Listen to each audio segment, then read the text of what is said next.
It's on here now. The goalkeeper's beat, and South Africa have done Shagger Sport 2010.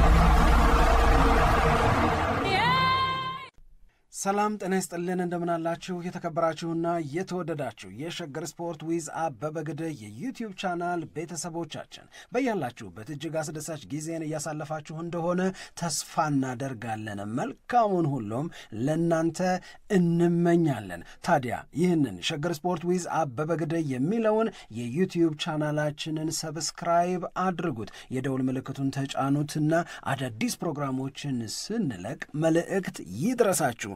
ላይክ በማድረግ እንዲሁም ደግሞ ሊንኩን ለሌሎች በማጋራት በተከታዮች ቁጥር እንድንበዛ የምንሰራቸው ፕሮግራሞችም ብዙ ሰዎች ጋር እንዲደርስ የምታደርጉትን ጥረት አጠናክራችሁ ቀጥሉ እንላለን። እስካሁን ላደረጋችሁልን ድጋፍ፣ እገዛ እና እኛን ለማንቃት ለሄዳችሁት ርቀት በሙሉ ምስጋናችን ትልቅ ነው። በጣም እጅግ በጣም አድርገን እናመሰግናለን።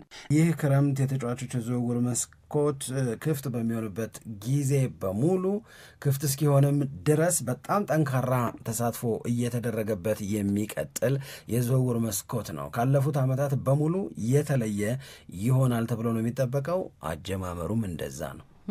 አጀማመሩን ተከትሎ እንግዲህ በጣም ትልልቅ የሚባሉ ዝውውሮች ተከናውነዋል። አሁንም ትልልቅ ዝውውሮችን ለማከናወን ደፋ ቀናው እንደቀጠለ ነው። ከተከናወኑት ከሰማናቸው ልንነጋገርባቸው ከሚገቡ አንዳንድ ጉዳዮች ጋራ የተወሰኑ ቆይታዎችን እናደርጋለን። ለምሳሌ ከተጫዋቾች ዝውውር አንጻር ተነግረው ዛሬ ማለዳ ላይ ከሰማናቸው መካከል እኔ ሊቨርፑልን ሃይባ ያጣው ሊቨርፑል ብትልኝ በጣም ደስ ይለኛል። እውነቴን ነው። አሁን ደግሞ የፍሎሬን ዊርትስን ዝውውር ያው እያጠናቀቀ ነው።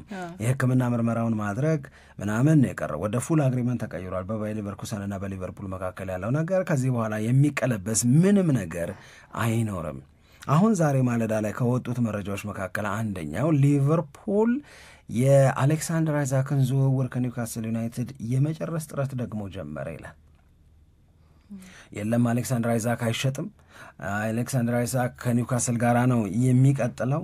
እንደው ገፍቶ ፈልጋለሁ የሚል ከመጣ ደግሞ 150 ሚሊዮን ፓውንድ መክፈል አለበት እያለ በሮቹን በአይሸጥምና ዋጋ በማናር ለመዝጋት ጥረት የሚያደርገውን ኒውካስል ዩናይትድን ሊቨርፑል ሊሰማው እየፈቀደ አይመስልም። ለዛም ነው አሁን አሌክሳንደር አይዛክ ቀጥሎ ሊቨርፑል ያነጣጠረበት ተጫዋች ነው ማለት ነው። ይሄ ቀላል ላይሆን ይችላል። ምክንያቱም ኒውካስል ዩናይትድ በአውሮፓ ቻምፒዮንስ ሊግ ላይ ይሳተፋል። ያንን ኮሚትመንት አሌክሳንደር አይዛክ ማድረግ አይፈልግም። እንደዚሁም ደግሞ ለልጁ የሚጠራው 150 ሚሊዮን ፓውንድ በጣም ውድ ነው። እንግዲህ ለፍሎሪያን ዊርትስ 126 ሚሊዮን ፓውንድ ከነ አዶንሱ የከፈለው ሊቨርፑል እንዲህም ቢባል እምቢ አይልም ተብሎ ከሆነ አይ ዶንት ቲንክ ይሄንን ተግባራዊ የሚያደርገው አይመስለኝም። በአንድ የዝውውር መስኮት ለአንድ ተጫዋች 126 ለሌላ ተጫዋች 150 ሚሊዮን ፓውንድ ያወጣል ብዬ አላስብም። ሊቨርፑል በአንድ ካወጣ በጣም የሚገርም ነው። በቃ ሊቨርፑል ምንድን ነው ያሰበው፣ ምንድን ነው የፈለገው ምናምን የሚያስብል ነው። እንግዲህ ይሄንን ሲያደርግ እንግዲህ የሊቨርፑል ተጫዋች የነበሩ አሁን ከሊቨርፑል እንዲሸኙ ቅድ የተያዘባቸው ተጫዋቾችም ደግሞ አሉ። እነሱን የምንሸኝ ከሆነ በጣም አሪፍ አስተማማኝ ጎል አስቆጣሪ በእጃችን ሊገባ ይችላል ይላሉ። ምክንያቱም ዳርዊን ኑኔዝ ከሊቨርፑል ጋር አይቀጥልም። ዳርዊን ኑኔዝ በሳዑዲ ክለቦች እየተፈለገ ነው ያለው።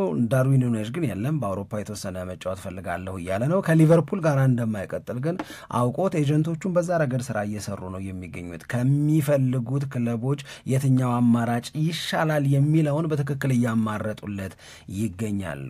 ይሄ ፈንድ ሬዝ ለማድረግ ለሊቨርፑል የሚያግዘው ነው። ከዛ በተጨማሪ ግን ሉዊስ ዲያዝም ከሊቨርፑል ጋር ይቀጥላል ተብሎ አይጠበቅም። ለሉዊስ ዲያዝ የሚቀርብን የዝውውር ጥያቄ ሊቨርፑል ለማዳመጥ እና ከፈላጊ ክለቦቹ ጋር ለመደራደር ዝግጁ ነው። ዲየጎ ዦታም የሊቨርፑልን የመውጫ በር እያዩ ካሉ ተጫዋቾች መካከል አንደኛው ነው። የዲየጎ ዦታ የመውጣት ምክንያት ደግሞ በተደጋጋሚ የሚያጋጥመው ጉዳት ሊቨርፑል በልጁ አገልግሎት እንዳይተማመን አድርጎታል። ምን ያህል ለሙሉ የውድድር ዓመት ሊቨርፑልን ሊያገለግል እንደሚችል እርግጠኛ መሆን አልተቻለም። ስለዚህ ዳርዊን ኑኔዝ፣ ሉዊስ ዲያዝን፣ ዲየጎ ዦታን የሚያጣ ከሆነ ሊቨርፑል አንድ እነሱን ሲያጣ ገንዘብ ያገኛል፣ 2 እነሱን ስላጣ ተጫዋች መተካትና የጎል ማስቆጠር ኃላፊነቱን መውሰድ መቻል አለበት። 3 ገንዘብ ያገኛል። ስለዚህ እነዚህ ነገሮች ተደማምረው የአሌክሳንድር አይዛክን እንዲሞክር ያደርገዋል። ቅድም ባልነው ምክንያትና ሰበብ አሌክሳንድር አይዛክን ከኒውካስል መውሰድ የሚያቅተው ከሆነ ደግሞ ወደ ብራድሌ ባርኮላ አይኑን ያዞራል ነው ከፓሪስ ሳን ጀርማ። አሁን ባርኮላን የሚፈልጉ ክለቦች ጨምረዋል። ለምንድን ነው እሱ በፓሪስ ሳን ጀርማ ያልተመቹት ነገሮች አሉት። በተለይ ቶሎ መጫወት መፈለግ፣ ማገልገል መፈለግ፣ ሬጉላርስ ውስጥ መካተት መፈለግ አለ አይደል? በመደበኛነት በየጨዋታው ላይ የሚሰለፉ ተጫዋቾች አሉ አይደል? ከነዛ ተጫዋቾች መካከል አንዱ መሆን ይፈልጋል ባርኮላ። ይህንን እድል እንደሚሰጠው ማረጋገጥ ስላልቻለ ግድ የለም ካልሆነ ልሂድ እያለ ነው የሚሉ መረጃዎች ወጥተዋል። ለዚህ ነው የባርኮላና የፓሪስ ሳን ጀርማን ሲቹዌሽን ሊቨርፑል እያጤነው ነው የሚባለው። አሁን የሊቨርፑልን ነገር ካነሳን ኬርኪዝ አለ ከበርንመዝ ሊቨርፑልን ይቀላቀላል ተብሎ የሚጠበቅ ፍሪምፖንግ ተቀላቅሏል። ዊርትስ የሊቨርፑል ተጫዋች ሆኗል። አሁን ደግሞ ወይ አሌክሳንድር አይዛክ ወይ ባርኮላ ወይም ሰሟን ሊቨርፑልን በማጥቃት እንቅስቃሴ ሊያገዝ ይቀላቀላል ነው። አሁን ይህንን ስናነሳ ቀላል ስራ በሊቨርፑል ቤት እየተሰራ እንዳልሆነ እንዲገባን አንድ በኩል ፍሎሪያን ዊርትስ በ126-127 ሚሊዮን ፓውንድ ከነ አድኦንሱ ነው ሊቨርፑልን የሚቀላቀለው ስንል ምን አይነት አቅም ነው ሊቨርፑልን የተቀላቀለው የሚለው መመለስ አለበት። ይህንን ያህል ሊቨርፑል ችክ ያለበት፣ ይህንን ያህል ሊቨርፑል ሊያወጣ የፈቀደበት ይህ ፍሎሪያን ዊርትስ የሚባለው ተጫዋች ማን ነው ሲባል እንግዲህ የሊቨርፑል ሪከርድ ሳይኒንግ ነው። ከመሐመድ ሳላህ ጋር አብሮ ሊጫወት ነው። ሊቨርፑል መሐመድ ሳላህንና ፍሎሪያን ዊርትስን አንድ ላይ ሊጠቀም ነው። በነገራችን ላይ ባለፉት 2 የውድድር ዓመታት በአውሮፓ ካሉት 5 ሊጎች ጎል ፕላስ አሲስት ላይ ብዙ ቁጥር ያላቸው ብዙ ተጫዋቾችን ልንጠራ እንችላለን። ነገር ግን ጎላቸውም ለጎል የሚሆን የሰጡት ኳስም ደብል ዲጂት ላይ የደረሰላቸውን ተጫዋቾች ከ10 በላይ ማለት ነው 10 እና ከዛ በላይ ጎል 10 እና ከዛ በላይ ለጎል የሚሆን ኳስ በመስጠት ባለፉት 2 ተከታታይ የውድድር ዓመት አንደኛ መሐመድ ሳላህ ሆነ፣ ሁለተኛ ፍሎሪያን ዊርትስ ነው። ሁለቱን አንድ ላይ ልናይ ነው ማለት ነው። ማስቆጠርም የሚችሉ መርዳትም የሚችሉ ልጆች እንዴት ሊተጋገዙ እንደሚችሉ አስቢው። ገብቶሻል ማለት በሁለት ተከታታይ የውድድር ዓመት ጣሊያን ሴሪ ኤ ላይ ብትሄጂ ብዙ ተጫዋቾች አሉ፣ የነዚህ ልጆች ቁጥር ላይ የሚደርስ የለም። ፕሪሚየር ሊጉ ላይ ብዙ ተጫዋቾች አሉ፣ የነዚህ ተጫዋቾች ቁጥር ላይ የሚደርስ የለም። ጀርመንም እንደዛው ነው፣ ስፔንም እንደዛው ነው። ስለዚህ እነዚህ 2 ተጫዋቾች መሐመድ ሳላህንና ፍሎሪያን ዊርትስን አንድ ላይ መያዝ ማለት ለሊቨርፑል የተለየ አቅም ላይ የመገኘትን እድል መፍጠር ማለት ነው። ስለዚህ ይህንን ተጫዋች በ22 ዓመቱ ከመሐመድ ሳላህ ጋር ማጣመር የዛሬውን ሊቨርፑል ይበልጥ ማጎበዝ ብቻ ሳይሆን የነገውን ሊቨርፑልን ባስተማማኝ መሰረት ላይ ማስቀመጥ ማለት ነው። ይሄ ከባድ ነው።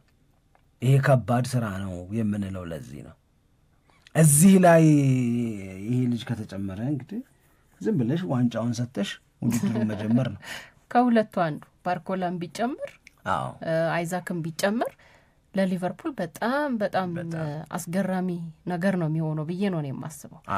በእርግጥ አሁን የአይዛክን ነገር ስታነሳ ይሄ መጀመሪያ ዜናውን ስትሰማው አይ ብለምታልፈው ነገር ነው የሚመስለው። ፍላጎቱን የሊቨርፑል ፍላጎቱን ሳይሆን ካደረጋቸው ዝውውሮችና ካወጣው ገንዘብ አንጻር እንደዚሁም ደግሞ አይዛክ ምን ያህል ገንዘብ ሊወጣበት እንደሚችል በተደጋጋሚ ስለተገለጸ ማለት ነው።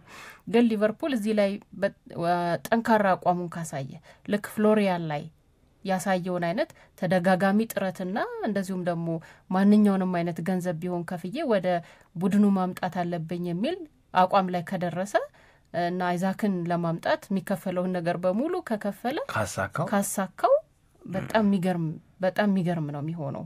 የሊቨርፑል ጉዳይ በሚቀጥለው የውድድር ዓመት በአንድ ዋንጫ ብቻ የውድድር ዓመቱን ያጠናቅቃል ብለህ እንድታስብ የሚያደርግ አይደለም። ይሄ ማለት ምንድን ነው መሰለሽ የውድድር ዓመቱን በአንድ ዋንጫ ሊያጠናቅቅ ይችላል፣ በ2-3 ዋንጫ ሊያጠናቅቅ ይችላል፣ ያለ ዋንጫም ሊያጠናቅቅ ይችላል። ነገር ግን ድሪም እያደረጉ ያሉትን ነገር አምቢሽናቸውን ግን ታያለሽ ከጥረታቸው ላይ ማለት ነው።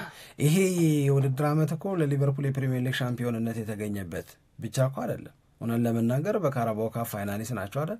በቻምፒዮንስ ሊግም እኮ ከውድድር እስኪወጡ ድረስ ያው ሊቨርፑል ነው የሚበላው የሚያስብል የክብር ተሳትፎ እኮ ነው ያደረጉት እኮ። ሲሸነፉ ነው የገረመን እንጂ ከመሸነፋቸው በፊት መሸነፋቸው እየመጣ እንደሆነ የሚያስጠረጥር የመዳከም ምልክት እኮ ሊቨርፑል ላይ አላየን። ዋት አል ሊቨርፑል ተሸንፎ ከውድድሩ ሲወጣ ዋት አልን ሊቨርፑል በኒውካስል ተሸንፎ ዋንጫውን ሲያጣ እንጂ እስከዛ ድረስ ሊቨርፑል የካራባኦ ካፑን የዋንጫ ጨዋታ ፌቨራይት ነበር እንደሚያሸንፍ። ሊቨርፑል በአውሮፓ ቻምፒዮንስ ሊግ ፍጻሜ ሊደርስ እንደሚችል ዋንጫውንም ሊያሸንፍ እንደሚችል ዋን ኦፍ ዘ ሱፐር ፌቨራይትስ ከነበሩት መካከል ሊቨርፑል ነው። ይሄ ማለት የክብር ተሳትፎ እያደረገ ነው ያለው። ጠንካራ ነገር ነው ያደረገው። በቃ በእግር ኳስ ውስጥ ኤኒቲንግ ካን ሃፕን የሚለውን ነገር የምታይበት ነው እንጂ እየደከመ መጣ ምናምን የምትይው እኮ አይደለም። እንደዚህ ያለ ነገር ገጥሞት ምንም ዋንጫ ላይ ያሸንፍ ይችላል 2025-26 ላይ። በእኔ እምነት እንደዚያ ይሆናል ብዬ አልጠብቅም፣ ግን በእግር ኳስ እንደዚህ ሊሆን ይችላል። እንደዚህ በመሆኑ ፉርሽ የምታደርጊው አይደለም። እኔ የማየው አምቢሽናቸውን ነው። እኔ የማየው ጉጉታቸውን ነው። እኔ የማየው ጉጉታቸውን ለመኖር የሚያደርጉትን ጥረት፣ ለዛ እየከፈሉትን ዋጋ ነው የማየው። እኔ ለዛ እየከፈሉት ያለው ዋጋ በጣም ትልቅ ነው። ገብቶሻል? አሁን ስታዩ የሊቨርፑል ስኳድ በዚህ መጠን ሪሸፍል የሚደረግ አይመስልም ነበር እኮ። አይመስልም። ስትሮንግ ነው። አሪፍ ተጫዋቾች አሉ በየቦታው ላይ ምናምን የምትዩ ነው። የሆነ ትንሽ ነገር ብቻ መጨማመር የሚፈልግ መቀባባት መሰረታዊ ስራ ምናምን። ግን አሁን ሪሸፍሊንግ ውስጥ ገቡ። የበለጠ ስትሮንግ የሚያደርጋቸው ቅድም ያልኩሽ ነው። ለዛሬ የሚያጎብዛቸውን ብቻ ሳይሆን ነገንም የሚያቆናጥጣቸውን ስራ ነው እየሰሩ ያሉት አርነ ስሎትና የሊቨርፑል ሰዎች። ለዛ ነው በጣም ከፍተኛ የሆነ ተሳትፎ እያደረጉ ያሉት። ለሚያወጡትም ገንዘብ እንትን የላቸው። እድሜያቸው ልጆቹ ሊቨርፑልን የሚቀላቀሉት አሪፍ ነው። እንግዲህ አሁን አንዲ ሮበርትሰን ደከም ብሏል። አይተነዋል። ምልክቱ በደንብ ነው ያየነው። እዛ ጋር ልጁን የሚያስደነግጥ ሰው መምጣት አለበት። እሱን የሚያጎብዝ አልጎብዝ ካለ እሱን የሚተካ ሰው እኮ ነው እያመጡ ያሉት። ዲዮጎ ጆታ እየተጎዳባቸው ነው በተደጋጋሚ። ከሚያገለግለው ልክ ሲታከም የሚውለው እየበለጠ ከመጣ ይሄ መስት ቢ ሪፕሌስድ በቃ መተካት አለበት አሉ እና ዛ ኮሚትድ ሆኖ ደግሞ ማድረግ ያለባቸውን ነገር እያደረጉ ነው የሚገኙት እና ወደዚህ አይነት ማነጣጠር ላይ ይገኛል ሊቨርፑል የሚለውን እንደ መጀመሪያ አንድ ወሬ እናንሳና ወደ ሁለተኛ ወሬ እንሻገር። ዝውውር ላይ ነኝ። እሺ ለሊቨርፑል ይሄንን ካልን ለአርሰናልና ለማንቸስተር ዩናይትድ አዳዲስ ነገሮች ምን አሉ ነው ስንል እኔ ለማንቸስተር ዩናይትድ እየተመቸው የመጣ ይመስለኛል የዝውውሩ ጉዳይ። ማለት በቃ አሪፍ የሚሆን የማይመስል ስጋት ውስጥ ሆነሽ የምትጠብቂው ስጋት ውስጥ ሆነሽ በቃ ምኑን ከምኑ ያረጉታል በቃ የሚሆነውን ዝም ብሎ ማየት ነው እንጂ በቃ እኮ ነገሮች ተበላሹ ምናምን በሄ በማጉረምረም በመነጫነጭ በመከፋት ምናምን ውስጥ የምትጠብቂው ነበር የሚመስለው። ግን አሁን አንድም የሚሰናበቱ የሚባሉ ተጫዋቾች ላይ ፍላጎቶች እየጨመሩ መጡ። ትላንትና 12:30 ምናምን አካባቢ በዩቲዩብ ገጻችን ላይ ስናገኛቸው አድማጮቻችንን የነገርናቸው አንደኛው ነገር የአሌሃንድሮ ጋርናቾ ፈላጊዎች በዙ። አትሌቲኮ ማድሪድ፣ ባየር ሊቨርኩሰን፣ ቼልሲ፣ ናፖሊ፣ አስቶን ቪላ ምናምን አሌሃንድሮ ጋርናቾንማ ውሰዱት፣ ግን የምትወስዱት ከሆነ በ70 ሚሊዮን ፓውንድ አላለም አንቺ? 70 ሚሊዮን ፓውንድ እኮ በጣም ብዙ ብር ነው። አሌሃንድሮ ጋርናቾ ያወጣል አይወጣም እያልኩሽ አይደለም ሳምሪ። 70 ሚሊዮን ፓውንድ ተስማምቶ አሌሃንድሮ ጋርናቾን ከፈላጊ ክለቦቹ ለአንዱ መሸጥ ማለት 70 ሚሊዮን ፓውንዱም ሙሉ በሙሉ ትርፍ ተብሎ የሚመዘገብ ነው። ማን ዩናይትድን በደንብ አድርጎ ነው የሚያነቃቀው።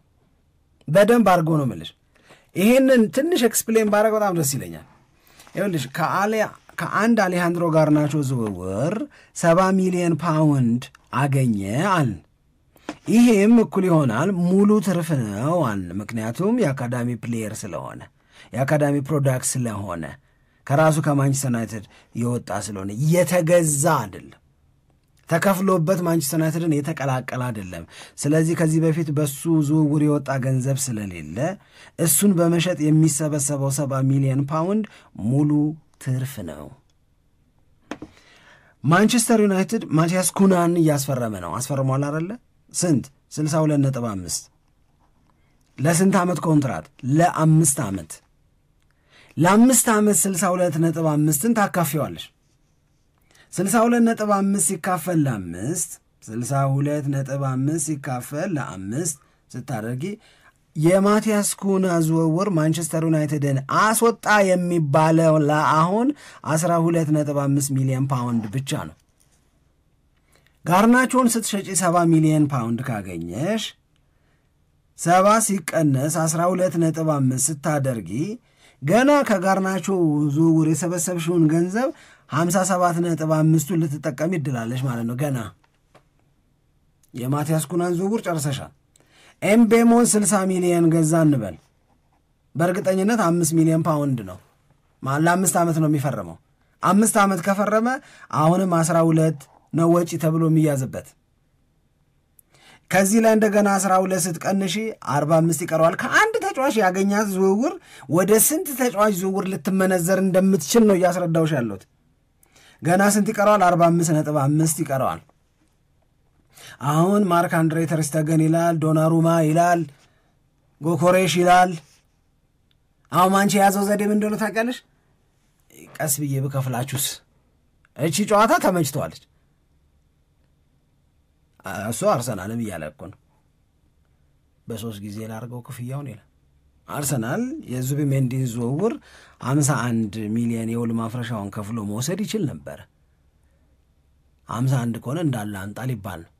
55 ላርገውና በ3 ያርጉልኝ፣ የመጀመሪያ ክፍያ፣ የሁለተኛ ዙር ክፍያ እና ሶስተኛና የመጨረሻ ክፍያ አርጉልኝ አለ። ሪያል ሶሲዳድ ተስማማ። ኤክስፔንሳቸው በዚህ መጠን በጣም ሎወር ማድረግ ይቻላል። ቼልሲ እኮ የሚሰራሽ ዘዴ እኮ ይሄንን ነው። የቼልሲ አወጣጥ እንደወሱ ግን መቼ ነው ፒኤስአር ላይ የሚደርሰው? መቼ ነው ፋይናንሻል ፌር ፕሌይ ምናምን ቼልሲ ምናምን የሚባለው ምናምን አያስብልሽም? 9 ዓመት ኮንትራት ሰጠው ይልሻል። 8 ዓመት ኮንትራት ሰጠው ይልሻል። በቼልሲ ምክንያት እኮ ነው ኮንትራት የፈለጋችሁትን ያልተፈራረሙ። ግን ከ5 እና ከ6 ዓመት በላይ ነው ያልይዝላችሁ ምናምን አላሉም እነሱ። እንደዛ እኮ ነው የመጣው። ስለዚህ የአሌሃንድሮ ጋርናቾ ዝውውር አሁን ማንቸስተር ዩናይትድ ድሪም በሚያደርገው መንገድ የሚጠናቀቅ ከሆነ እሱን በመሸጥ ኮሌክት የሚያደርገው ገንዘብ ብዙ ተጫዋቾችን ለማስፈረም ይረዳል። እየተቀነጨበ ነው የሚቆጠረው ልልሽ ፈልጌ ነው። አሁን ለአሌሃንድሮ ጋርናቾ ብቻ አይደለም ፈላጊ የመጣው፣ ልጃችሁን ስጡን ብሎ የሚመጡት ሌሎች ክለቦችም ናቸው። ለማን መጣ አሁን እንደገና? ለማርከስ ራሽፎርድ። ለማን መጣ እንደገና? አሁን ለጄደን ሳንቾ። ቦሩሲያ ዶርትሙንድ አግኝቼ ነው እያለ እኮ ጄደን ሳንቾን በድጋሚ ሊወስድ። ይህ በእንዲህ እንዳለ እንደ ድሮ ዜና ይህ በእንዲህ እንዳለ አስቶን ቪላ በጄደን ሳንቾ ላይ ፍላጎት አለኝ ብሎ አልመጣም። ዛሬ መጣ። ስለዚህ ጄደን ሳንቾን መመለስ አይፈልግም ማንቸስተር ዩናይትድ። አስቶን ቪላ ይዞት የመጣው ሐሳብ ለማንቸስተር ዩናይትድ እንደማይስማማ ገምታል። ለምን ብትኝ መዋስ ከተቻለ እያለ ነው። የማን ዩናይትድ የመጀመሪያ ምርጫው መሸጥ፣ ሸጦ ገንዘብ መሰብሰብ ነው። ስለዚህ አሁን ማርከስ ራሽፎርድ ፖስት ያደረገውን ነገር አይተሻል? ከጉዳት ነፃ ነኝ አለ። ማስታወቂያ ነው። ራሱ ዝግጁ መሆኑን ሊያሻሽጥ ነው፣ ራሱ ለማሳየት ነው። ከጉዳት የነፃ ሰው ሆኛለሁ አለ። ኢንጁሪ ፍሪ ነኝ አሁን አለ። አም ሬዲ ነው ነገሩ። አም ሬዲ በቃ ዝግጁ ነኝ ነው። ገባሽ? የሆነን አዲስ ቡድን፣ የሆነን አንድ ትልቅ ቡድን፣ የሆነን አንድ ቻምፒዮንስ ሊግ ጌም ሊሰጠው የሚችለውን ቡድን አትራክት ለማድረግ ነው። ይሄንን የመሰለ ምቾት ከየት ይመጣል ታዲያ? እሱን እኮ ነው ተመቸው እያልኩሽ ያለሁት። ማርከስ ራሽፎርድ መነቃቃቱ ለማንቸስተር ዩናይትድ ጥቅም ነው።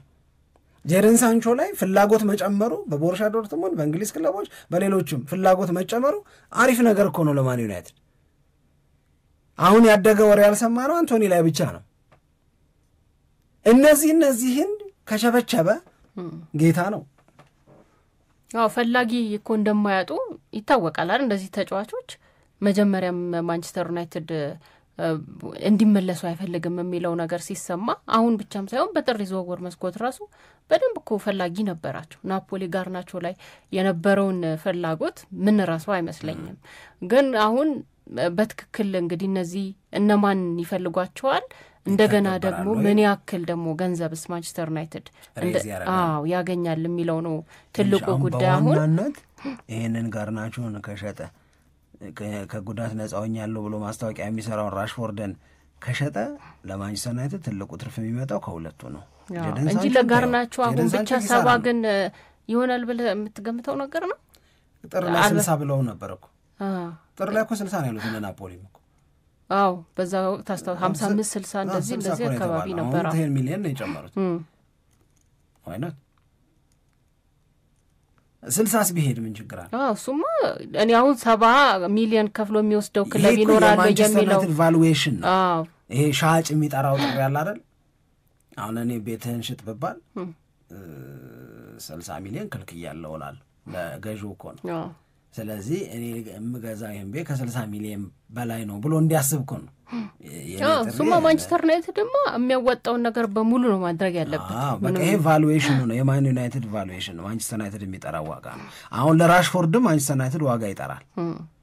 አሁን የሁለቱን ንጹህ ትርፍ ስለሆነ ነው የሚያዋጣው። የአንቶኒ አያዋጣም፣ ኪሳራ ነው። የሳንቾ ኪሳራ ነው።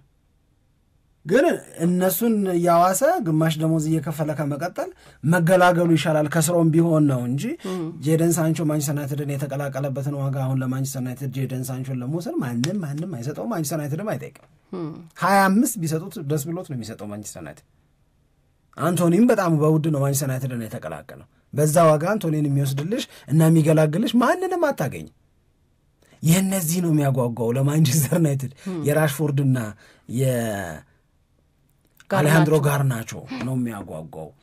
ማንቸስተር ዩናይትድም እኮ ይሄንን ክረምት የተጫዋቾች የዝውውር መስኮት ሲያስብ አንዱ ዝግጅቱ እነዚህ የአካዳሚ ፕሮዳክት የሆኑ ተጫዋቾችን እንደው 100 ሚሊዮን በጋራሽ 110 ነው እነሱ ያሉት፣ አንቺ ነሽ ወደ 60 የምታሰበስበኝ እንጂ 100 ሚሊዮን ቢያገኝ ይሄ በጣም ትልቅ ገንዘብ ነው። ትልቅ ገንዘብ ነው የሚገኝ ከሆነ። ግን ማንቸስተር ዩናይትድ የዝውውር አሰራሩ ላይ ትልልቅ ማሻሻያዎች እንዳደረገ የሚያሳይ ይመስለኛል።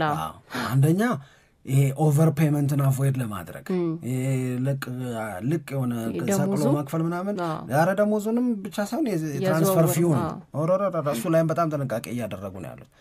ያሰብነው ተጫዋች ይቀራል እንጂ ኦቨር ፔመንት ውስጥ ገብተን ራሳችንን እና ኑሮ ህይወታችንን አናመሰቃቅለን ብሎ ኮሚትር ናቸው ለዛ እኮ እና በዛም መንገድ የተሳካላቸው ነው። የኢንስቶልመንት ጥያቄያቸው እየሆነላቸው ነው። እምቢ ያለ የለም እስካሁን። ሶስተኛው ነገር ቻምፒዮንስ ሊግም ዩሮፓ ሊግም ኮንፈረንስ ሊግም በሌለበት ማንቸስተር ዩናይትድን መቀላቀል የሚያጓጓቸው ተጫዋቾች ናቸው። ይሄ እኮ ትልቅ ነገር እኮ ነው። ዲያዘር ዌይ ራውንድ ታላቅነትሽን እየመሰከሩልሽ ነው እኮ። አሁን ኤምቤሞ እኔ ማንቸስተር ዩናይትድ ነው የሚሻለኛል እንዲህ ብሎ ቶተናም ይፈልጋል ሲባል እኮ ማቲያስ ኩና ይቅራ ቻምፒዮንስ ሊግ ምን ችግር አለ ለማንቸስተር ዩናይትድ ልጫወት እንጂ አለ። 27 ዓመት ላይ ያለው ጎኮሬሽ እንዴ ምን ችግር አለው እኔ ለማንቸስተር ዩናይትድ ብጫወት ምናምን አለ። እና ይሄ እኮ ትልቅ ነገር ነው። በመሸጥም እየተሳካልሽ አዘግይቼ ልክፈል ስትይም እሺ ከተባልሽ እንደገና ደግሞ ተጫዋቾቹም ያለ የአውሮፓ ክለቦች ውድድር አንቺን ለመቀላቀል ይሄንን ያህል ምርጫቸው ካደረጉሽ ከዚህ በላይ ምን አለ? ምንም ነገር የለም ነፍሴ። ይሄንን ያልኩሻል ጎኮሬሽ ስላልኩ ጎኮሬሽን ማውራት መፍትሄ ነው። እሺ የተወሰነ ነገር ለመናገር ነው። እዚህ ውስጥ አርሰናልንና ማንቸስተር ዩናይትድን ማነሳው አርሰናል የጎኮሬሽንና የስፖርቲንግ ሊዝበንን ጠብ ሊጠቀምበት ደፋ ቀና ጀመረ ነው። አንደኛው ስፖርቲንግ ሊዝበንና ጎኮሬሽ ጠብ ላይ ናቸው። ጎኮሬሽ የሚለው ተከድቻለሁ ነው።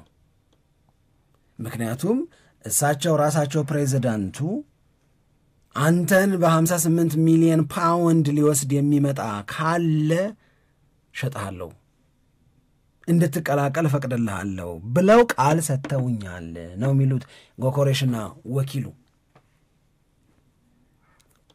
እኔ አላልኩም አሉ ፕሬዚዳንቱ ትላንትና። መቼ ነው ያልኩት አሉ እሳቸው ደግሞ መቼ እኔ ያልኩት የውል ማፍረሻ 100 ሚሊዮን ዩሮ ነው። ከውል ማፍረሻ ባነሰ ዋጋ እንድትሄድ ፈቅድልሃለሁ። ያ ማለት አንተን ፈልገው ለሚመጡ ክለቦች የውል ማፍረሻውን ክፈሉ ብዬ አልመልስብህም አልኩ እንጂ መቼ ነው 58 ያልኩት አሉ። 70 ማለት ነው 58 ሚሊዮን በፓውንድ 70 ሚሊዮን ዩሮ ነው አላልኩ። ምን ያሉ እሳቸው የ67 ነው አላልኩ። ወጣኝ አልኩ። የውል ማፍረሻውን አልጠይቅም አልኩ እንጂ ቁጥር ጠራው። የምሬን እኮ ነው። እንደዚህ እኮ ነው የሚያወሩት ሰውዬው አስላየዋቸው። እንደዚህ አልኩ ወጣኝ። እኔ አላልኩም። አሁንም ቢሆን ቃሌን አከብራለሁ። 100 ሚሊዮን የሚገዛኝም እንደሌላ ቃሉ አሉ። ምክንያቱም በፖርቹጋል ሊግ ላይ የሚጫወትን አንድን ተጫዋች እድሜው 27 የደረሰን በፖርቹጋል ሊግ ላይ የሚጫወትን አንድ ተጫዋች 100 ሚሊዮን ዩሮ ከፍሎ የሚወስድ ማንም እንደሌለ እኔ ማውቃለሁ። ነገር ግን 58 ሚሊዮን ፓውንድ ብቻ አትበለኝ። እሱን አለ ከውል ማፍረሻ ባነሰ ዋጋ ልደራደር ዝግጁ ነኝ። እሳቸው ያሉት ሊትራሊ 10 ሚሊዮን ይጨመርልኝ ነው በዩሮ 70 የነበረው 80 ሚሊዮን ይሰዱት። ውል ማፍረሻው 100 ሚሊዮን ዩሮ ነው። 20 ሚሊዮን ዩሮን ከውል ማፍረሻው ቀንሳለሁ፣ እነሱ ግን 80 ሚሊዮን ዩሮ ይክፈሉ። ይሄ ማለት የተወሰነ ደረጃ 60 ምናምን ወይም 70 አካባቢ በፓውንድ ይደርሳል ማለት ነው። ይህንን ነው እንቅፋት መሆን የሚለው እሱ ጎኮሬሽ። ይህንን ነው ቃል አባይነት ብሎ የሚጠራው። ስላኮረፈ የተወሰኑ እርምጃዎችን ወሰደ። አመፅ ላይ ነው ልጁ አሁን። አመፅ አንድ በሶሻል ሚዲያው ላይ ስፖርቲንግ ሊዝበን ይህ ብሎ አጠፋሉ። ተከድቻለሁ ነው። አመፅ ሁለት ለስፖርቲንግ ሊዝበን ፍላጎት ምናምን አለመመቸት ውስጥ ገባ እና አርሴ አላ ይህንን መረጃ ይህንን ወሬ ኦኬ እዚህ ጉዳይ ውስጥ ጣልቃ ብገባ ለጎኮሬሽም የሚመች ለስፖርቲንግ ሊዝበንም የሚመች ነገር ማድረግ ይችላለሁ። አርሰናልን ደግሞ ስንሰማና ስናቀው ምን ሲል ነበረ? አጥቂ ማስፈረም አለብኝ፣ እዚህ ላይ ምንም ልዩነት የለም፣ ግን ጎኮሬሽ ይሻላል ሼሽኮ እያለ ነው የነበረው። አንዳቸው ጎኮሬሽ ይላሉ፣ አንዳቸው ሼሽኮ ይላሉ እንጂ አንደኛው ምርጫ የማይረባ አንደኛው ምርጫ በጣም አሪፍ ምናምን አይነት ነገር አይደለም እኮ። በቃ በራሱ ጎኮሬሽም ቢሆን ለአርሰናል አሪፍ ነው፣ ሼሽኮም ቢሆን ለአርሰናል አሪፍ ነው። ግን እንዲህ ያለ ግርግር ውስጥ ግን ሲሳይ ካለ ኦፖርቹኒቲ ካለ እሱን ኤክስፕሎይት ላርግ ብሎ አርሰናል ሰተት ብሎ ገባ። ሲገባ በር ላይ ማንን አገኘ? ማንቸስተር ዩናይትድን። እና እኔ ምን እያረኩ ነው አለው ማንቸስተር ዩናይትድ። ትንሽ ለየት ያለ ነው አወራሩ፣ ግን ቻዩ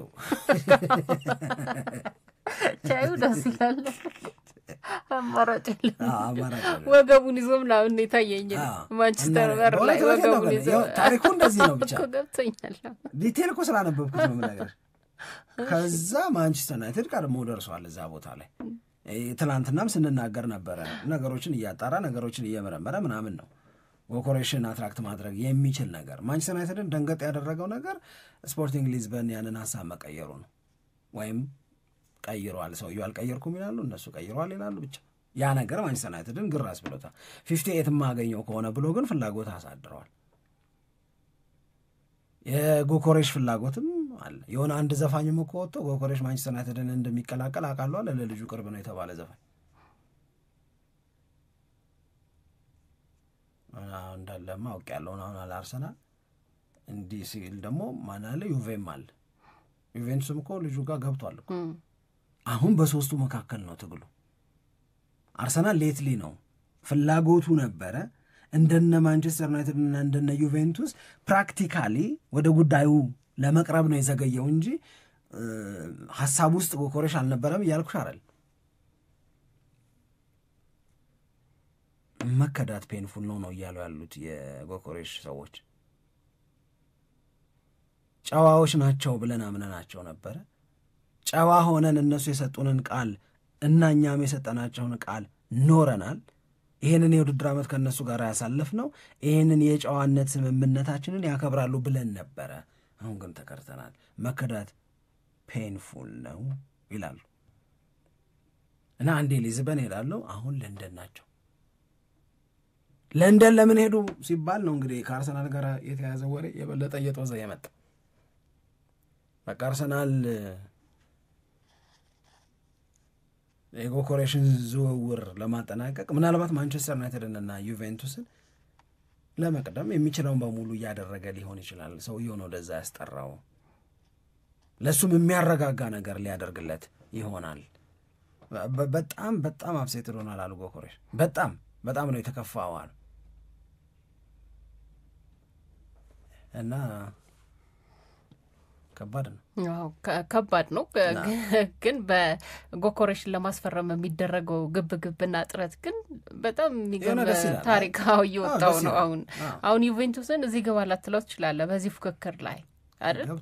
እሱማ ገብቷል። ግን ያን ያክል ምን ያክል ገንዘብ የበላይነቱን ለመውሰድ ከጎኮሬሽ ፍላጎትም አንጻር ነገሩን ስታየው የማንቸስተር ዩናይትድ ተጫዋች መሆን ነው የሚፈልገው የሚሉ መረጃዎች ናቸው በጣም በብዛት የሚወጡት እና ልጁ ላይ ያለው ፍላጎት በጣም ጠንካራ ነው በተለያዩ ክለቦች። ግን ሌላ ደግሞ ታሪክ ተፈጠረ አሁን በስፖርቲንግና በጎኮሬሽ መካከል ያለው ነገር በዚህ መካረር የሚቀጥል ከሆነ እንደገና ደግሞ ሌሎች ታሪኮችንም አብረን ምንሰማ ይመስለኛል። አሁን በዚህ ውስጥ ምንድነው እንደተሰማው ነገር መሰለሽ ስፖርቲንግ ሊዝበን አልሸጥም ምናምን አይደለም።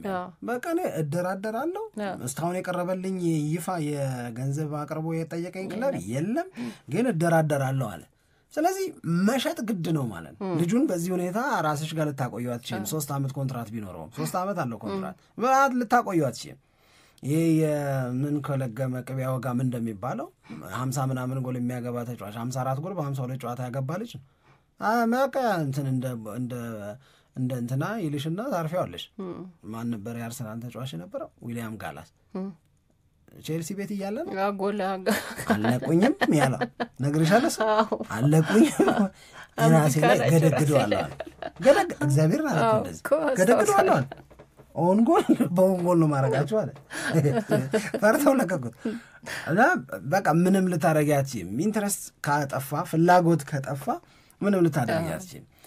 የአርሰናልን ስም ስላነሳን ወሬ አሰፋፍ ግን እያያሽ የአርሰናልን ስም ካነሳን በሁለት የሌሎች ተጫዋቾች ላይ ባለው ፍላጎት ግን አርሰናል ቻሌንጅ እየገጠመው ነው።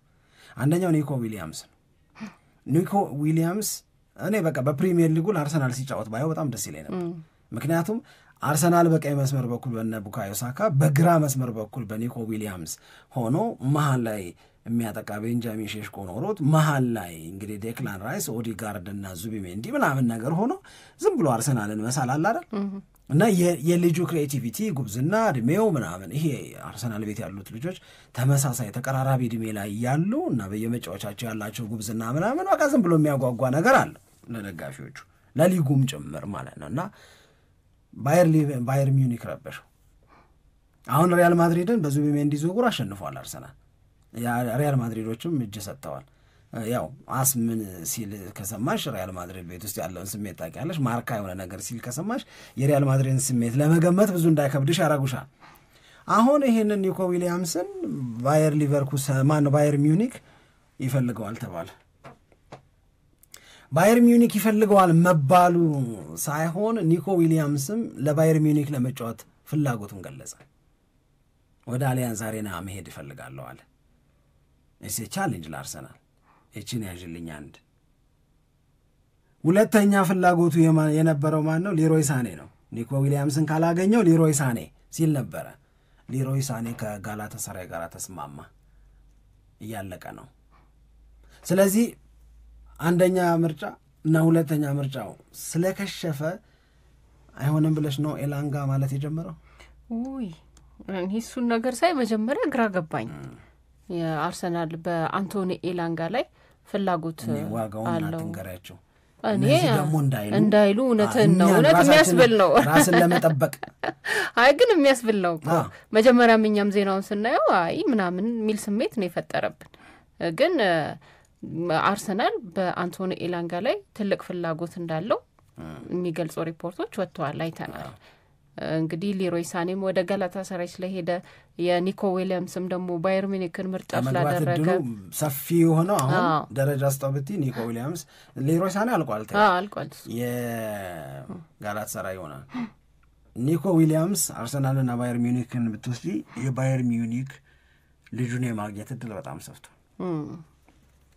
ግን የኢላንጋን ጉዳይ በዚህ ልክና በዚህ ገንዘብ አርሰናል ይፈልገዋል ተብሎ ይወጣው ልጁ ጥሩ ነው ደስ ይላል። ግን አሁን የሚጠራበት ገንዘብና እንደገና ደግሞ ወደ አርሰናል ሊገቡ ነው ተብለው ተጠርተው የነበሩት ተጫዋቾች ጋራ ስታነጻጽረው ልዩነት ያለ ይመስለኛል። እኔ የሆነ ምርጥ ቦታ ተጋብዘሽ በጣም በቃ ደረጃው ከፍ ያለ ቦታ ተጋብዘሽ የጣፈጠ ከዚህ በፊት በልተሽው ማጣቂው ነገር በልተሽ በጣም ተደስተሽ ምናምን ሂሳቡ ሲከፈል ብሩ ይሻላል ነበር አይነት ስሜት ተሰምቶ ቀላል ባልበላስ ነው አይ ድጋሚ እኔ የሚያናደኝ ድጋሚ መበላ መሆኑ ታስባው እግዚአብሔር የሚያልቀው ለትቆ ነው እንደዛ እንዳይሆን ብሩ ይሻላል ከዚህ ዝውውር ብዬ ነው። ላንካ ብሩ ብዙ ነው ብሩ ብዙ ነው። እሺ ዝውውር ላይ እነዚህ ቆንጆ ናቸው። በደንብ አፕዴት ነው ያደረግነው ብዬ ነው ማስበው። እኔ አሁንም ከስር እየተከታተልን እነዚህን መረጃዎች እናቀርባለን። ዛሬ ማታ እንኳን አይመቸንም ይመቸናል አረ ያሷ ሰዓት አሪፍ ናት። ቆንጆ ነው። በጣም ጥሩ አታችመንት ከአድማጮቻችን ጋር እየፈጠርን ነው። ስለዚህ 12 ሰዓት ተኩል ላይ እና አዳዲስ እንደዚሁም ደግሞ እድገት ያላቸው የዝውውር ጉዳዮችን ይዘን ጆይን አድርጉን አያምልጣችሁ። ደግሞ በጣም አሪፍና የሚታመኑትን ብቻ ነው ይዘን የምንመጣው። አብራችሁን ስለነበራችሁ እጅግ በጣም አድርገን እናመሰግናለን። ታዲያ ይህንን ሸገር ስፖርት ዊዝ አበበ ግደይ የሚለውን የኛን የዩቲዩብ ቻናል ሰብስክራይብ ማድረግ፣ ሊንኩን ለሌሎች ማጋራት እንዳትረሱ። ለስካሁን ድጋፍ እያመሰገንን ደግሞ በሌሎች መረጃዎች ዳግም እናንተን ለማግኘት ያብቃን እንላለን። በያላችሁበት ሰላም ሆኑልን። ኢትዮጵያ ለዘለዓለም ትኖር።